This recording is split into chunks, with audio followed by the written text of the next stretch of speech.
Lady up around this town. Lady up around this town. Victory on the battleground. We claim it now.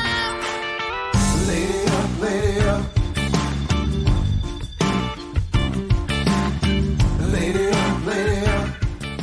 Welcome to the Lady Up America podcast. I'm Diane Canada, your host. So glad you're here today.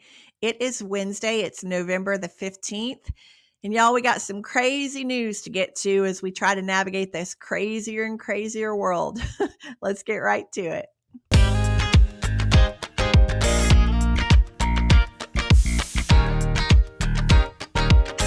Founder of Lady Up America.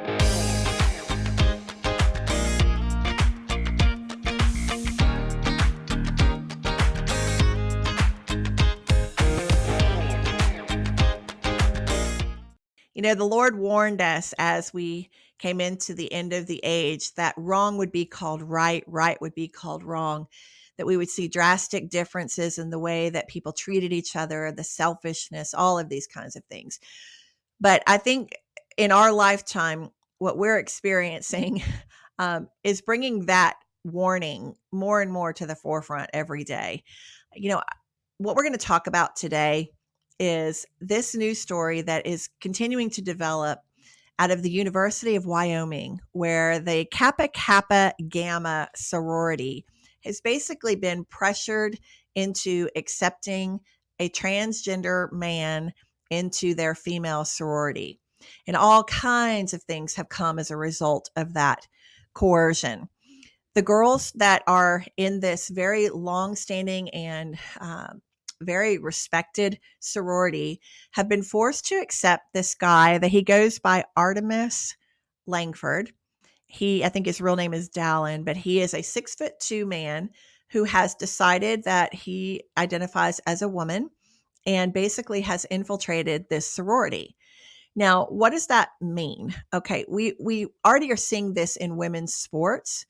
Transgender men that have been accepted onto women's sports teams, and it's costing them trophies. It's costing them their lifelong ambitions to become champions in their sport. They're just being left in the dust by these men, just out of this woke ideology, this insistence that we, as a matter of inclusion and compassion, that we accept these men onto these women's sports teams. Well, now it's leaking into the sororities. And so far, it's this sorority, but this will open the door now. This will set a precedent for all the sororities to come. Let's get a little bit of clarity around the impact of this decision that has been made. Picture this, if you will. You're a young 20-year-old college student. You're in this dorm home with all these other sorority sisters. You're sitting around in your pajamas. You're maybe grabbing yourself a shower and walking through the halls with your towel on because it's no big deal because you're there with a bunch of other girls. But now there's a man that's introduced into the atmosphere.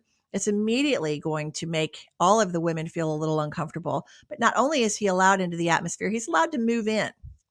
He's allowed to actually live there and be a part of the house. I can't even imagine how uncomfortable that must be for the sorority sisters. But let's not just talk about how uncomfortable it makes them, but how potentially unsafe it might be. This man, he's again a 6'2" man. He has been caught multiple times watching them when they don't really know he's watching, kind of lurking around corners or kind of shrinking back into the corners of rooms and watching them when they don't realize they're being watched. They have caught him with an erection. It's been very obvious through, kind of tight pants that he's had on, they could see. And also he goes around putting a pillow in his lap to try to hide that. He has been very open about the fact that he is attracted to women. So this man's allowed to live among them as a sorority, quote unquote, sister.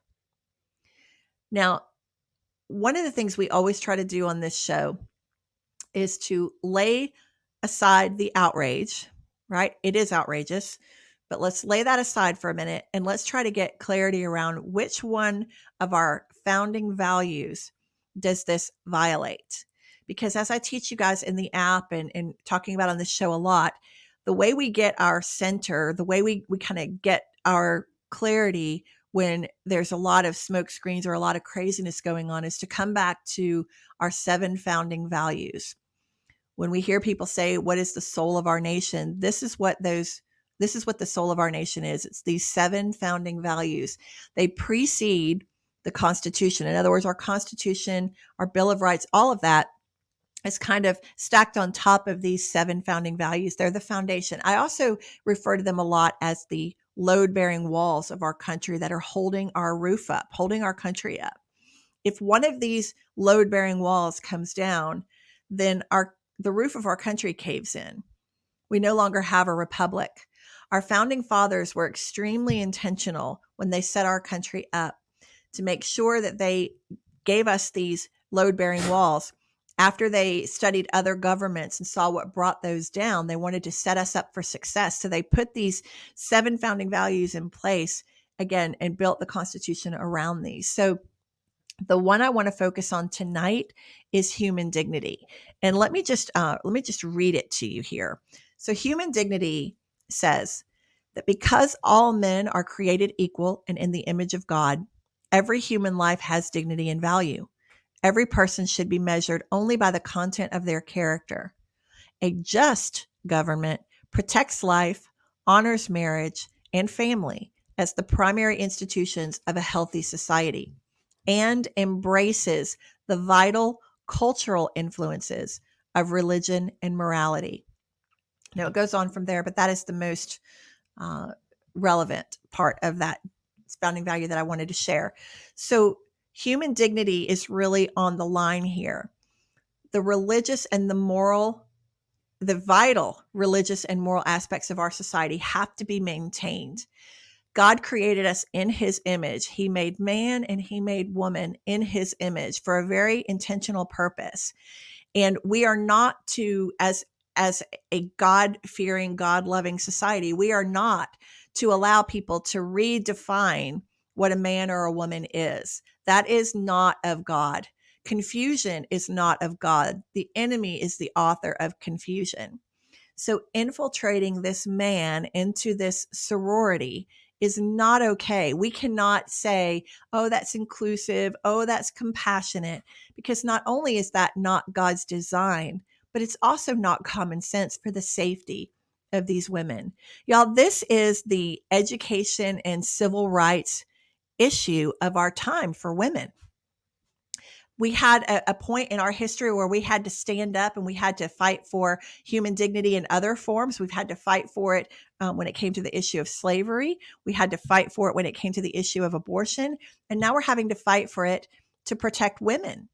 So this is much, much deeper than just an emotional ideology. This runs to the very core of one of our most important founding values, and that is the value of human dignity.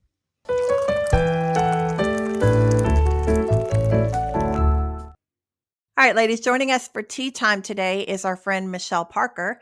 She is the director of the Nashville chapter of the Independent Women's Network, a national organization that's really standing up for women. She's perfect for this conversation today. So y'all please welcome her into the show. Hi, Michelle. Hi, Diane. How are you? Hi, I'm good. So good to see you. Cheers. I'm drinking my jasmine green tea today. So cheers from the Cheers. studio.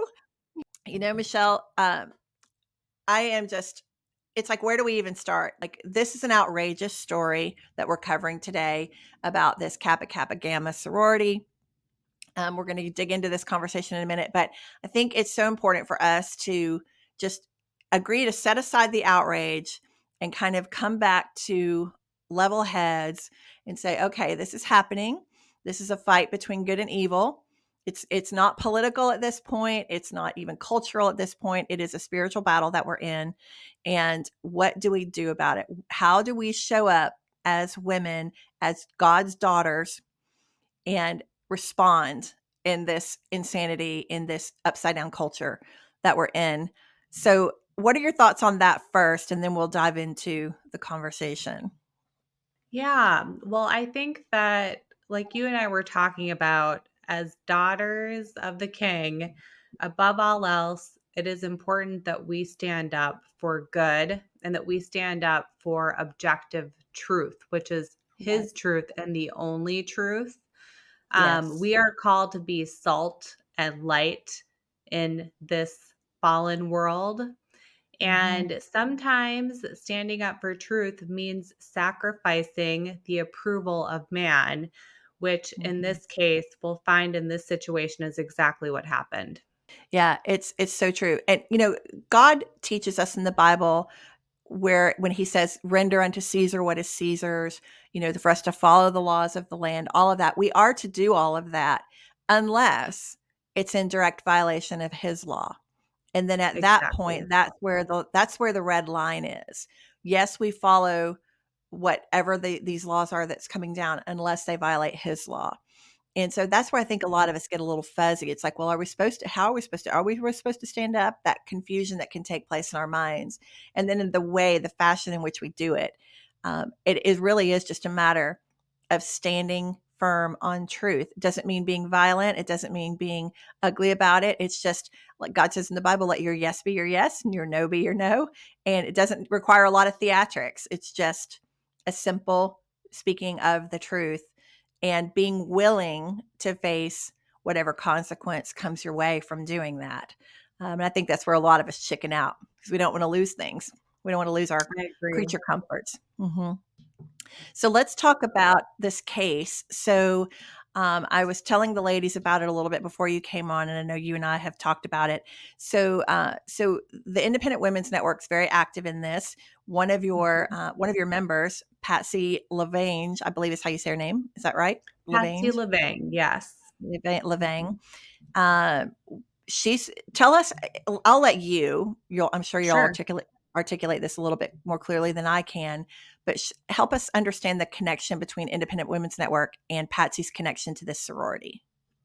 Absolutely. So Patsy Levang is a chapter member, is a member of Independent Women's Network. She also was a lifelong member of Kappa Kappa Gamma, and she actually previously served as the foundation president for Kappa Kappa Gamma. And as a result of her and another woman, Cheryl Tuck Smith, opposing the admittance of a trans-identified male into the chapter at University of Wyoming, they both were expelled. Patsy has been a member of Kappa Kappa Gamma for, I believe, 50 years and is foundation president for the organization, raised millions for the foundation. Let's Mm, just say that she left the foundation in a much better place than which she found it. yeah. And, she just was doing what she felt called to do by our Father and standing up for truth and standing up for Mhm. the women of this sorority and their right to privacy and their right to a female exclusive experience. And I can tell you, I was not a member of Kappa Kappa Gamma, but I am a legacy alumni member of another national sorority. My grandmother was initiated into my sorority in 1928. She was very Mhm. proud to have me join her as a sister in the sorority. And I was excited by the potential of inviting my nieces into that sorority as legacy members of the sorority.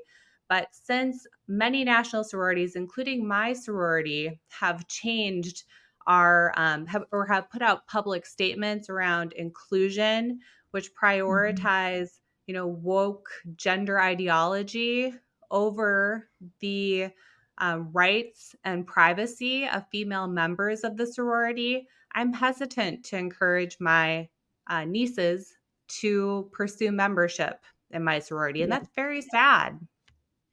Yeah, it is sad. I always wanted, I think it would be interesting to paint a quick picture of what sorority sisterhood is like. I Mhm. didn't go to college. I've been an entrepreneur and I've taken a lot of courses and stuff over the years, but I never got to experience that college, that on-campus college sorority type lifestyle. Mhm. But I was in a lot of groups where the camaraderie and especially among women was really, really rich and robust. And we did, you know, go into locker rooms together, and we did share in that privacy together, and we really valued that separate space. So I can kind of understand. But would you paint us a picture, maybe for other listeners today who were not part of a sorority? What is that supposed to look like or what did it look like for you on Yeah, campus? absolutely. Well, I think that one neat thing about a sorority is you do have tradition and there is a furthering of values which are core to the sorority. You really do find sisterhood and friendship within the bounds of the sorority. Another neat thing about the sorority is I think it really provides women the opportunity to develop leadership skills.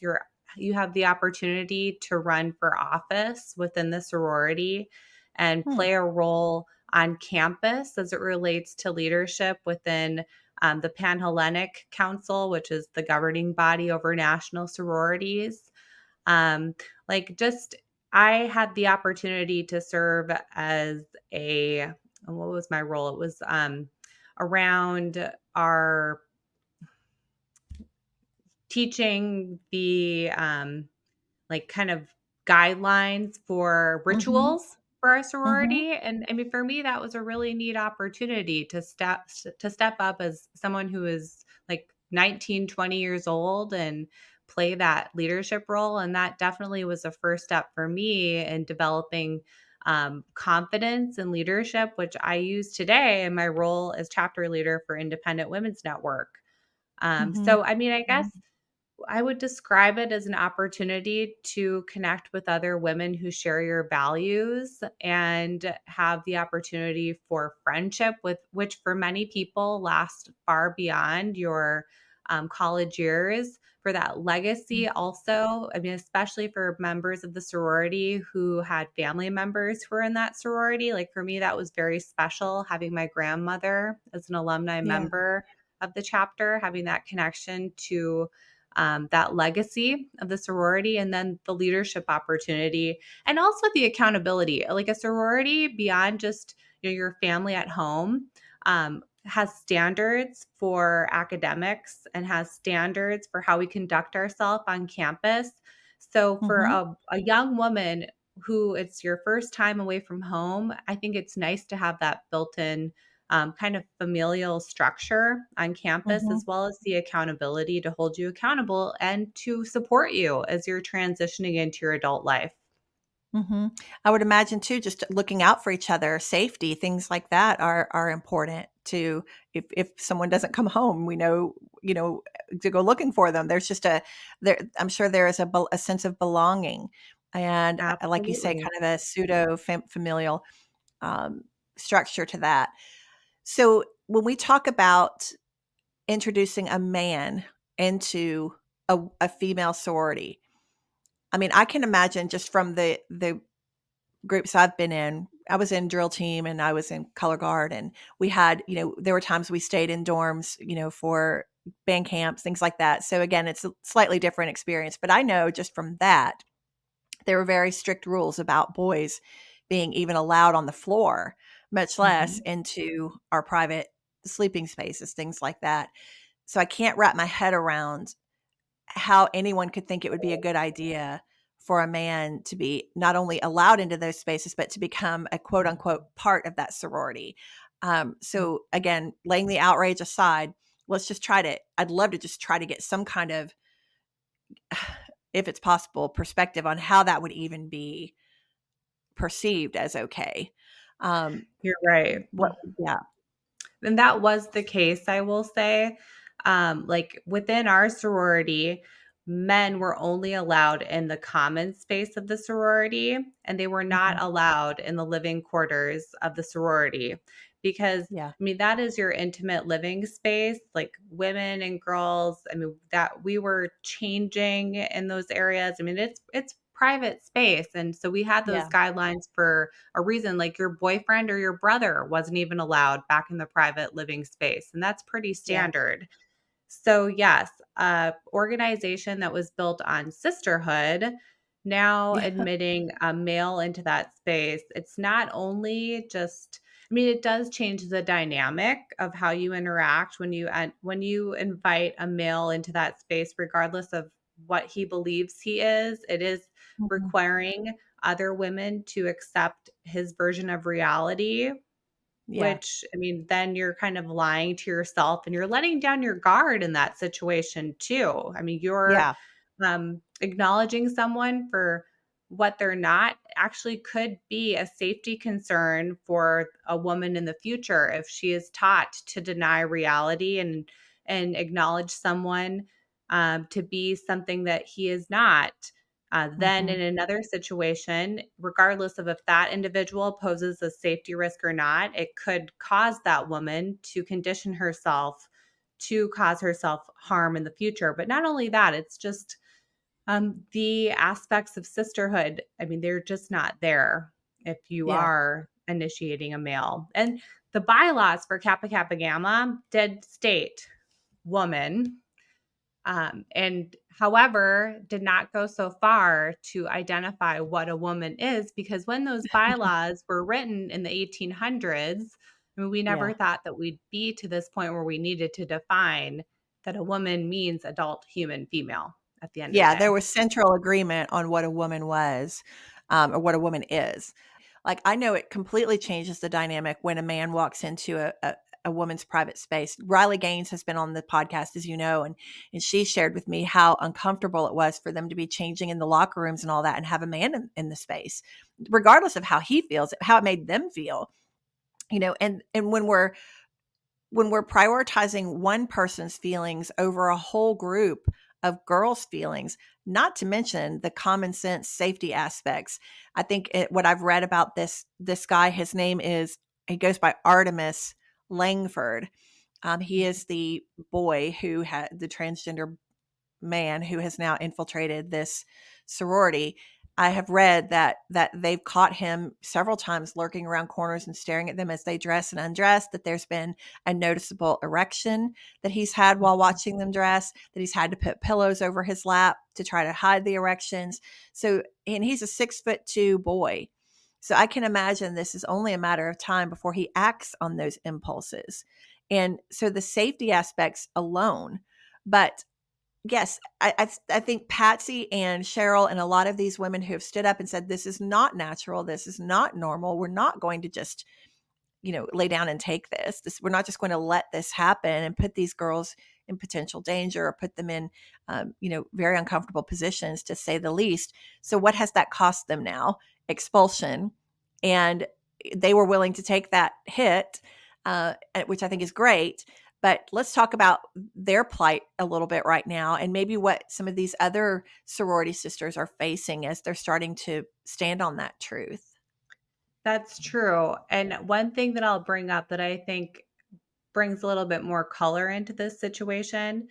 So both Patsy and Cheryl were, they were um, ousted from the sorority. They were expelled from the sorority after 50 years of service.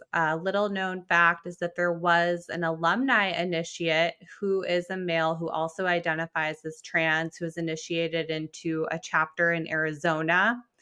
And he was Mm. previously a member of a fraternity, a national fraternity. And if a woman initiates into a sorority, a national sorority, we're not able to initiate into a different national sorority at any time in our life. So, this male was Oh. offered, he was initiated into Kappa Kappa Gamma, and this was allowed by nationals. And he also participated in a training opportunity for leadership, which included, from my understanding, collegiate women. And so this was an adult male who was invited into the sorority, who was initiated into a men's fraternity while they expelled 50-year lifelong members of their sorority, one of whom had raised millions of dollars for their foundation and who had upheld the values and standards of the sorority. And so, I mean, that's a great example of how they are prioritizing ideology over the values of the sorority and the value of the women who have contributed to that sorority. And to me, it's just offensive. And then as it relates to Langford, he did not meet the scholarship requirements of the sorority. Like every sorority has guidelines. I believe that Kappa Kappa Gamma's GPA guidelines, I don't remember exactly what they were. Oh, they require applicants to have a 2.7 grade point average, and he only had 1.9. And as someone who has been a member of a sorority, like the way that the voting goes is if you go through Rush, you're not even included unless sometimes we make an exception for legacies, like someone whose mother or grandmother or had family members who are in the sorority, but we often don't. We even sometimes don't make exceptions for legacies as it relates to our scholarship requirements, and they made an exception for this male to be admitted into the sorority.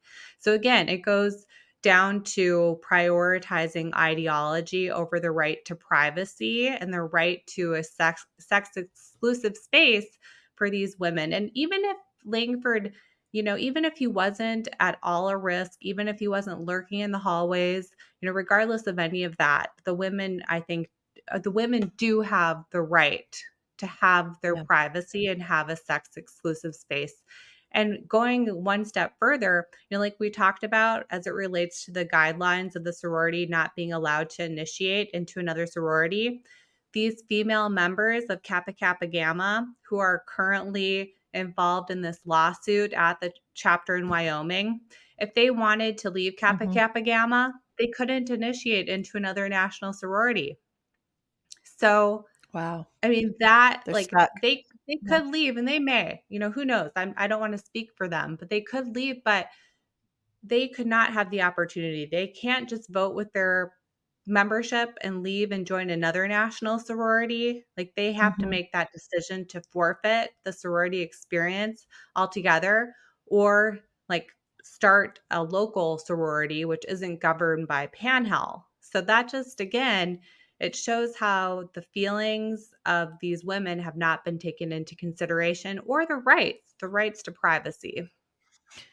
So I go back to the infiltration of the enemy. It really just goes back to the fight between good and evil. We are God's pride and joy, the human race, and what he intended for us, male and female, very strategically designed to complement one another, to fit one another, to reproduce together. The very, very sacred creation. If we look at the root of every single one of these ideologies, it is to somehow destroy that creation. God says in the Bible, the enemy comes to kill, steal, and destroy. And it goes all the way back to Eden. What Satan did as a serpent, just planting that little seed in Eve, well, what would be wrong with eating from this tree? What do you not want to know what it would be like to be like God? And it really is people becoming their own God when they're void of that, becoming their own God, or being so preyed upon to be sympathetic to these other ideologies. It's just Satan at work. It is so obvious. And so if we can get into the hearts and minds of people where they look at these transgender people wanting to become part of these sororities as inclusive and compassionate and all of that, never mind throwing out all of the compassion toward these poor girls who have to put up with this, but somehow luring people into this ideology and thinking that that's a good thing. It is just Satan at work. And I think we have to come back to that at the end of the day. When we look at it from elementary school all the way up through college, it is the ideology at the root of that is satanic, in my opinion. Yeah. It reminds me of Romans 1 and Genesis 1:27, the creation ordinance of male and female in God's image. For although they knew God, they neither glorified him of God nor gave thanks to him, but their thinking became futile and their foolish hearts were darkened. Although they claimed to be wise, they became fools and exchanged the glory of the immortal God for images made to look like mortal human being and birds and animals and reptiles. Therefore, God gave them over to in the sinful desires of their hearts to sexual impurity for the degrading of their bodies with one another. They exchanged the truth about God for a lie and worshiped and served created things rather than the Creator, who is forever praised. I'm glad you brought that scripture up.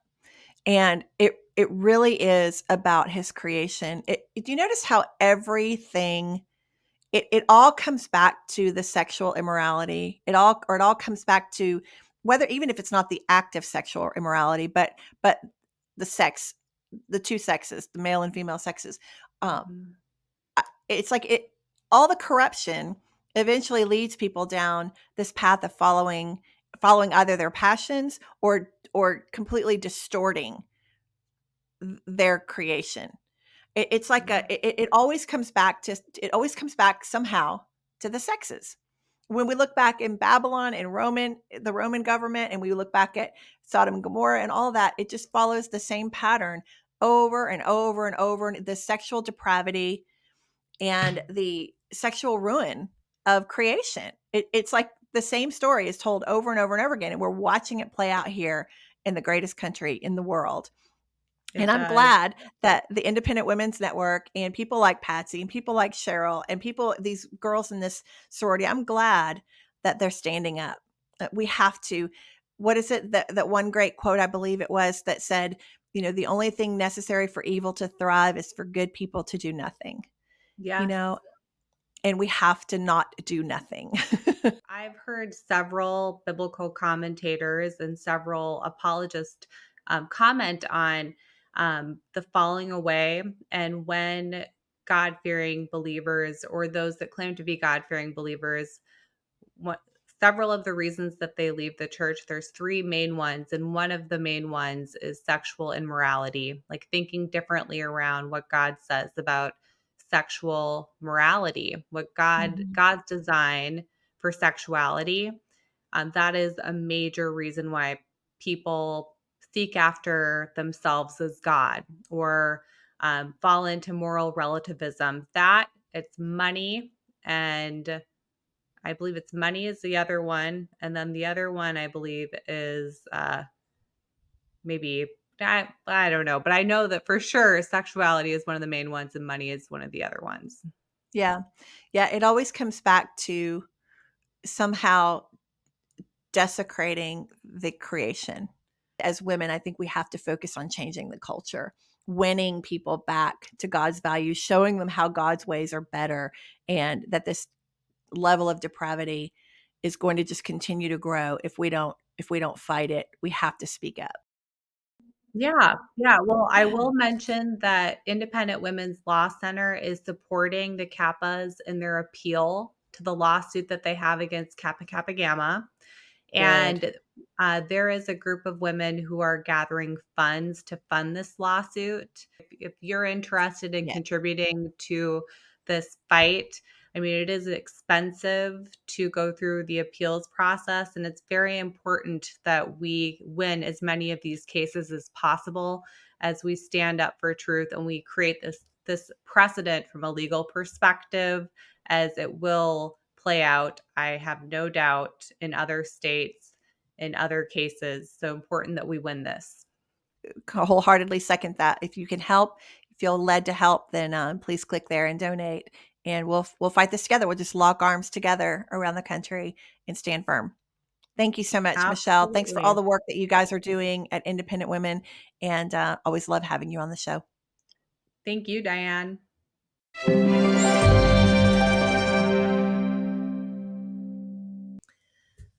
All right. So as we start to formulate our response, I want to bring us back one more time to the fact that our 7 founding values, which are the load-bearing walls of our country, have to be protected.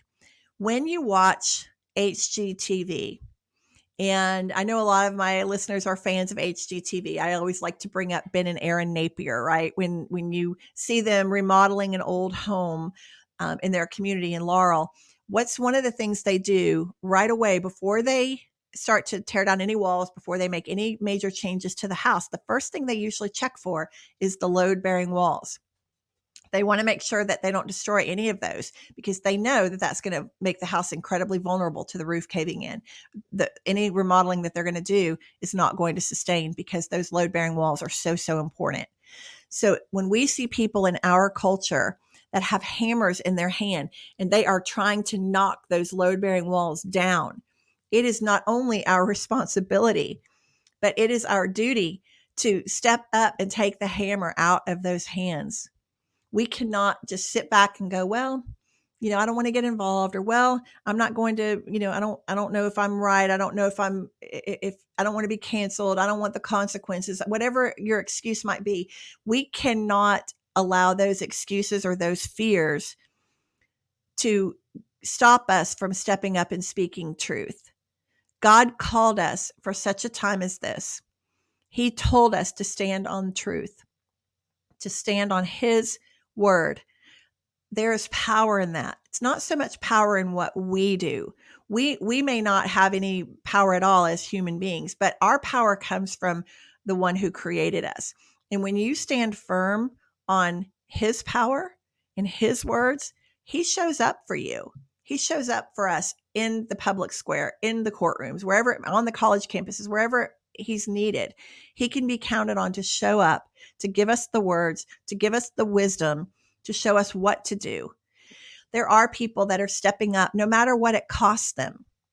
I always say, go to God first and pray about it. If you're seeing something go on your college campus or you want to get involved, pray about it first and ask God to give you the wisdom on what your contribution can be or how you can make an impact on that particular discussion. But don't go off half-cocked is what I'm saying. Make sure you're prayed up and you've got God's prompting and wisdom.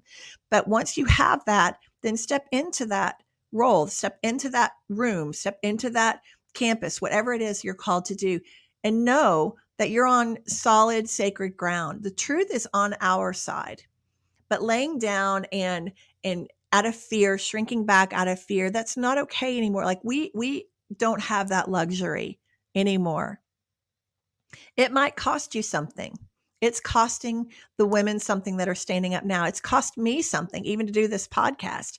When you stand up for truth, the enemy's going to attack you. Know that.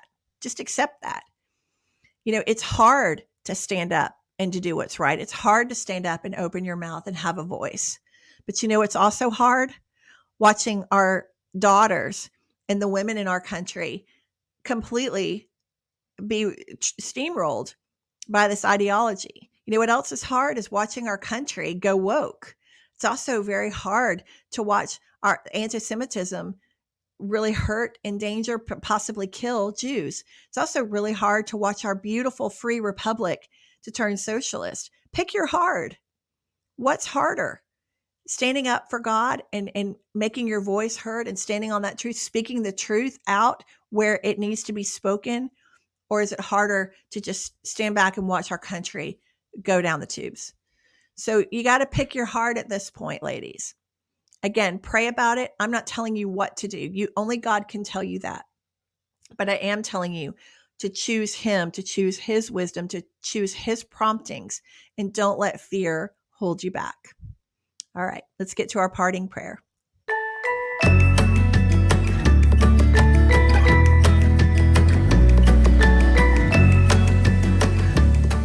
Father God, I thank you so much for the women that are listening to this today. Lord, I ask you to just rise up a righteous courage in them, Lord, that they would continue to learn from you. They would continue to grow in their faith, to mature in their faith, Lord, and that they would take that stand for you. Even if they're standing on trembling knees to do it, Lord, that they would take a stand for you in this society that is doing everything it can to just turn its back on you, Lord. We have to speak truth, and we need your wisdom in order to do that.